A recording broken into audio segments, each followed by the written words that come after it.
নমস্কার বন্ধুরা, আজকে করব মূলোর পরোটা। এই দেখো, একটা মূলো কেটে ধুয়ে পরিষ্কার করে নিয়ে আসছি। এইটা গ্রেট করে নেব।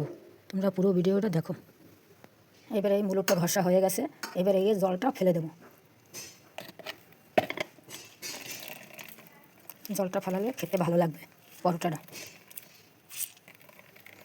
এই দেখো, জলটা ফেলে এনেছি।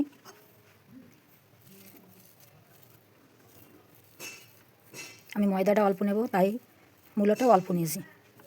এই দেখো, লবণ, চিনি আর জোয়ান, এইটা দিয়ে ময়দাটা মাখাবো। ময়দাটা নিয়ে নিয়েছি, এবার তেলটা দিয়ে মাখিয়ে নেব। ময়দাটা কম নিয়েছি, তাই মূলোটাও কম নিয়েছি। ময়দাটাও কম নিয়েছি, ওই জন্য মূলোটাও কম নিয়েছি। এবারে জল দিয়ে অল্প অল্প করে মেখে নেব।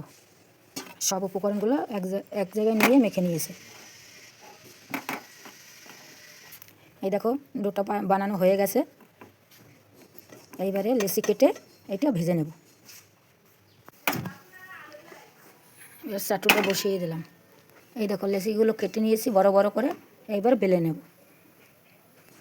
এবার তেলটা দিয়ে দেব। তো পরোটাটা দিয়ে দিয়েছি। পরোটাটা একটু পাতলা করতে হবে, তাহলে খেতে ভালো লাগবে। উল্টে দেব। এই দেখো, কত সুন্দর পরোটাটা হয়েছে আর কত নরম হয়েছে।